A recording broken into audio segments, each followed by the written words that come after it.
Hello everyone, welcome to another blog. আরও একটা নতুন ব্লগে আপনাদের অনেক অনেক ওয়েলকাম। তো আমি এখানে একটা ইনভিটেশনে যাব বলে রেডি হওয়ার জন্য এসেছি। তো ইনভিটেশনটা হলো গৃহপ্রবেশের ইনভিটেশন। তো আমার একটা আঙ্কেল আন্টি আমাকে ইনভাইট করেছে যাওয়ার জন্য, মানে ফ্যামিলি ইনভাইটেড আছে, তো মা আর যাবে না, আমাকে একাকে যেতে হচ্ছে তার জন্য। তো তাই আমি রেডি হওয়ার জন্য চলে এসেছি। তো আমার তো নর্মালি সেরকম কিছুই থাকবে না, শুধু একটু ক্রিম মাখবো আর লাইনার আর লিপস্টিক, ব্যাস এইটুকুই। তো এইটুকুই রেডি হয়ে নেবো। আমি মুখটাকে ভালোভাবে ধুয়ে নিয়েছি, তো একটু টোনার দিয়ে প্রথমে,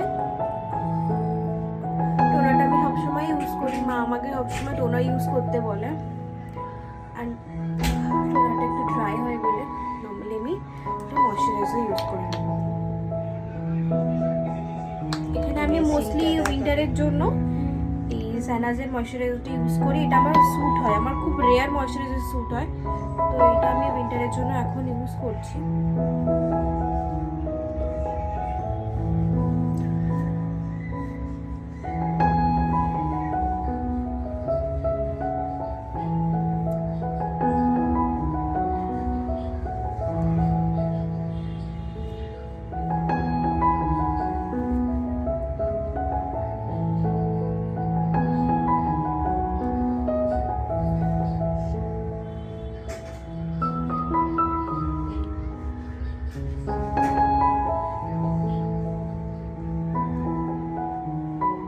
সবাই মনে করে যে আমি হয়তো ময়শ্চারাইজারের উপরে আরও অনেক কিছু মাখি, বাট না, আমার কিছু থাকে না।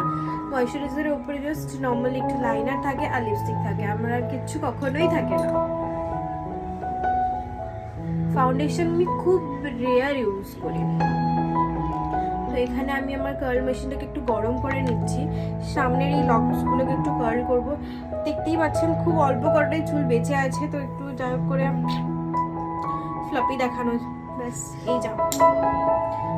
নামেই বড় চুল আছে, কিচ্ছু বেঁচে নেই চুলের, সব চুল উঠে চলে গেছে।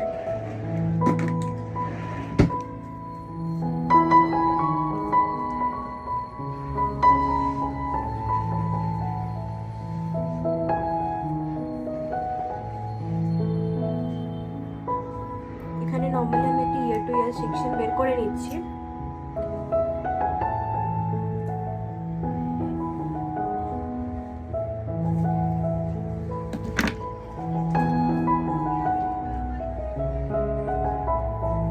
কি হলো রে? ভাই এসেছিল, কি জানি কি হলো, চলে গেল। তো এখানে আমি চুলগুলোকে একটু টং করে নেব।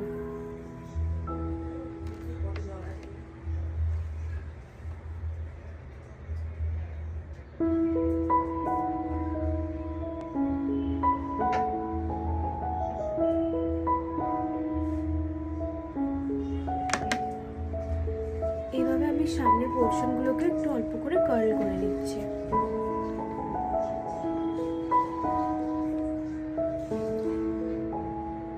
ভাইকে বললাম যে আমি একা যাচ্ছি, আমার সাথে চ, তো ও রাজি হলো না যাওয়ার জন্য, আমাকে একা একাই যেতে হচ্ছে।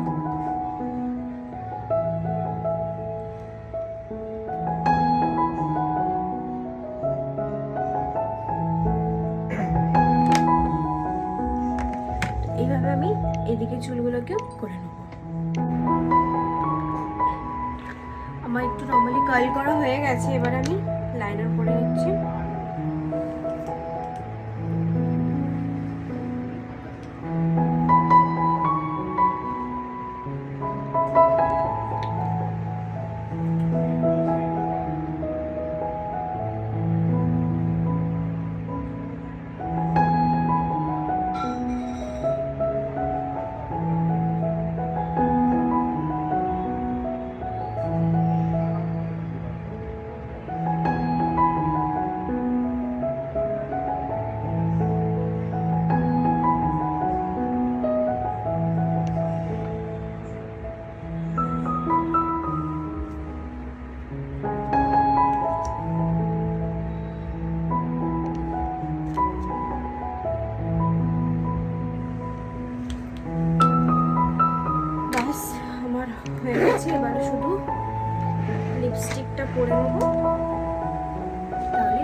থাকে তাতেই সবাই বলে মেকআপ করেছে কেন কি জানি।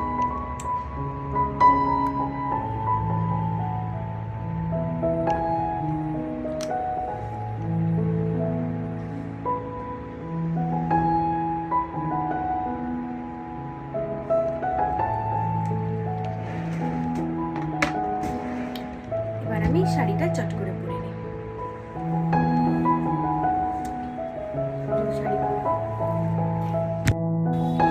এখানে শাড়িটা পরে আমি রেডি হয়ে চলে এসেছি। আর এই যে একটা ইয়াররিংস শুধু পরে নিয়েছি, গলায় আর কিছু পরবো না যেহেতু চেন আছে। ইয়াররিংসটা প্রথমে ছোট পরেছিলাম, তো তারপরে মা বলল যে একটু বড় পর, যেহেতু কোনো গলায় কিছু থাকছে না। আর এই রিংটা শুধু পরে নিচ্ছি, আর কিছু পরবো না। আর হাতে আমার নেল পলিশও পরা হয়নি। এই যে চুলটাও আমি কিছু করছি না, আমি সিম্পল আমার যে সবসময় বার্ন থাকে তো সেইভাবে বার্নই করে রাখছি। আমি ওটাতেই কমফোর্টেবল থাকি, সেই জন্য আমি আর কোনো রকম চুল কিছু বানালাম না। তো এইটুকু করতে করতে রেডি হতে হতে অনেকটা সময় চলে গেল। এখন প্রায় 7:30 বেজে গেছে, আমাকে এবার বেরোতে হবে। তো চলুন, আমি এখানে পৌঁছে গেছি। আর আস্তে আস্তে হাওয়াতে সব চুল উড়ে গেছে। আমার এত হাওয়া দিচ্ছে, এদিকটা আসলে অনেকটা খালি আছে তো বিশাল হাওয়া দিচ্ছে। তো হাওয়াতে সব আমার চুল একদম উড়ে গেছে। তো এই যে বিল্ডিংয়ের ভেতরে আমি চলে এসেছি। আর এই যে দেখুন, বিল্ডিংটা একদম নতুনই হয়েছে, ওখানেই নিয়েছে। তো 22nd ফ্লোরের মধ্যে রুমটা আছে। তো আমি এখানে ভেতরে ঢুকে গেছি, লিফটের জন্য অপেক্ষা করছি। যেহেতু এতগুলো উঁচু ফ্লোর, তো আসতে অনেকটাই টাইম লাগছে। তো এখানে আসতেই প্রথমে সত্যনারায়ণের প্রসাদ পেয়ে গেছি আমি, হালুয়া আর পুরি। আর এই যে ওপর থেকে ভিউটা একবার দেখুন, কি দারুণ লাগছে। এইটা অ্যাকচুয়ালি একটা নিউ ডেভেলপমেন্ট এরিয়া। এখানে পুরো এরকম খালি ছিল, আর এরকম মাউন্টেন্সের মধ্যেই পুরো ভর্তি ছিল। তো এগুলোকে সব হয়ে নতুন নতুন এখন বিল্ডিং হচ্ছে। আমরা কিন্তু আগে এগুলোতে শুধু পাহাড়ই দেখেছি। এই চারিপাশটা পাহাড় আর জঙ্গল ছাড়া কিছুই ছিল না। আর এই যে এখন দেখুন, পুরো সব জায়গায় নতুন বিল্ডিংয়ে ভরে যাচ্ছে। কয়েক বছরের মধ্যেই কিন্তু এই সব নতুন বিল্ডিংগুলো হয়েছে। আর ওই যে সোজা ওইদিকে আমাদের বাড়ি। বেশ ভালো লাগছে কিন্তু ব্যালকনিটা এসে দাঁড়িয়ে থাকতে। সচরাচর এরকম খোলা ব্যালকনি পাওয়া যায় না, তো বেশ খুবই ভালো লাগছে খোলা ব্যালকনির মধ্যে এত উপর থেকে দাঁড়িয়ে দেখার জন্য। আর এই যে এখানে ট্রাফিকটা দেখুন, ওই যে মুম্বাই তো ফেমাসই ট্রাফিকের জন্য, তো সেটা আবার বাকি কেন থাকে। তো ওইটাই ট্রাফিকটা খালি আমি দেখছি আর ভাবছি যারা ওখানে আটকে আছে কখন বাড়ি ফিরবে। তো চলুন ভেতর দিকে আমি একটু যাই, ওখানে ভজন হচ্ছে, তো ভজনের ওখান থেকে আমি একটু ঘুরে আসি। আর আমি যখন এসেছিলাম তখন সব পুজো কমপ্লিটই হয়ে গেছে। পুজো তো সকাল থেকে হচ্ছে, তাই বিকালের মধ্যে শেষ হয়ে গেছে সব পুজো। আর এই যে দেখুন, আমি বলতাম না যে ঝাঁটা দিয়ে পুজো করে এখানে সবাই, এই যে দেখুন সব পুজোর মধ্যেই কিন্তু ঝাঁটাটা ওদের থাকেই। এই ঝাড়ু ওরা মা লক্ষ্মী হিসাবে পুজো করে সবাই। আর এই যে এখানে ভজন হচ্ছে। আর এই মন্দিরটা দেখুন কি সুন্দরভাবে বানিয়েছে। অ্যাকচুয়ালি মানে যে আঙ্কেলের বাড়ি, সে আঙ্কেল নিজেই একটা ইন্টেরিয়ার ডিজাইনার, তো নিজের পছন্দ মতো করেই সবটুকু ডিজাইন করেছে।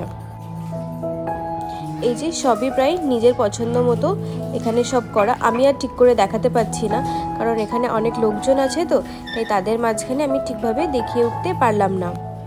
আর এই যে এখানে আমার আন্টি খালি বলছে আজকে আমি কিছু রেডি হইনি, কিছু সাজিনি, আর তুমি আমার ভিডিও নিচ্ছ এইভাবে। আচ্ছা আপনারাই দেখে বলুন, ওনার কি সাজার কোনো দরকার আছে? উনি তো এমনিতেই এত সুন্দর। আমি তাই হাসছিলাম আর বলছিলাম যে তোমাকে সাজতে লাগবে না, তুমি এমনিতেই খুব সুন্দর। আর এই যে আমাকে এখানে ব্লু শাড়িটা পরে কীরকম লাগছে আপনারা কমেন্ট করে জানাবেন। আমি সবসময় এরকম একটু ব্রাইট কালারের শাড়ি পরতেই পছন্দ করি। আর এই দিকে আমি দুজন কাকে অনেক কষ্টে খুঁজে পেয়েছি। এই যে আঙ্কেল আন্টিকে পাশে দাঁড়িয়ে আমি বলছি তোমরা দাঁড়াও, তোমাদের দুজনের একটু ভিডিও করি। আর সবার মাঝখানে তো তাই দাঁড়াতে একটু লজ্জা পাচ্ছে ওরা। তো যাই হোক, কথাবার্তা সব বলে আমি আবার এদিকে নিচে চলে এসেছি। নিচেই খাবার দাবারের ব্যবস্থা করা আছে। আর এখানে দেখুন বাচ্চাদের একটা ছোট প্লেগ্রাউন্ড মতো করা আছে, তো এখানে সবাই খেলছে। আর এই যে এইখানে খাবারের ব্যবস্থাটা করেছে নিচে। আর ওই যে ওই দিক থেকে আমি এলাম সোজা, তো সোজা এসে এখানেই এই জায়গাটায় খাবার করেছে। আর এই যে ফ্রন্টের দিকে একদম 22nd ফ্লোরে আন্টিদের রুমটা আছে। তো এখানে প্রথমে আমি প্লেট নিয়ে নিলাম। আর ওই যে এখানের ওই একই খাবার, সত্যনারায়ণ পূজা মানে ওই স্যালাড থাকবে, মিষ্টি, পুরি, ভাজি, আচার, আর 2 রকমের সবজি থাকবে, একটা মিক্স ভেজ থাকবে, একটা মটর পনির, আর একটু জিরা রাইস, ডাল, আর আছে পাঁপড়। এই হলো ছিমছামে খাবার। তো আমি প্রথমে আচার থেকে শুরু করেছি, তো খুব বেশি খেতে পারলাম না, কারণ ওপরে অলরেডি আমি একটুখানি পুরি খেয়েছিলাম, তো তাতে আমার পেট ভরে আছে। এই যে আমাকে আন্টি প্রসাদও দিয়ে দিয়েছে মায়ের জন্য নিয়ে যাওয়ার জন্য, আর এই যে হাতে করে জল নিয়ে আমি বেরিয়ে পড়ছি। এত সুন্দর লাগছে যে খালি মনে হচ্ছে এখানে দাঁড়িয়ে দাঁড়িয়ে আমি হাওয়া খাই। চারিপাশটা এতটাই খালি, আমাদের ওদিকটা এখন এতটাই সব বিল্ডিং হয়ে গেছে যে এরকম খালি জায়গা দেখতে পাওয়া যায় না। আর সব লোকজনেরা যেভাবে দেখতে দেখতে যাচ্ছে ভিডিও করছি বলে একটু কিরকম অকওয়ার্ডই লাগলো। তো চলুন, অনেকক্ষণই দাঁড়িয়ে আছে এখানে, এবার আমাকে বাড়ি ফিরতে হবে। অনেকটা রাত হয়ে গেছে, এখন প্রায় 10:30 বেজে গেছে। তো আস্তে আস্তে বেরোই, চলুন। আজকের মতো ভিডিওটা আমি এখানেই শেষ করলাম। বাই, দেখা হবে আরও একটা নতুন ভিডিও।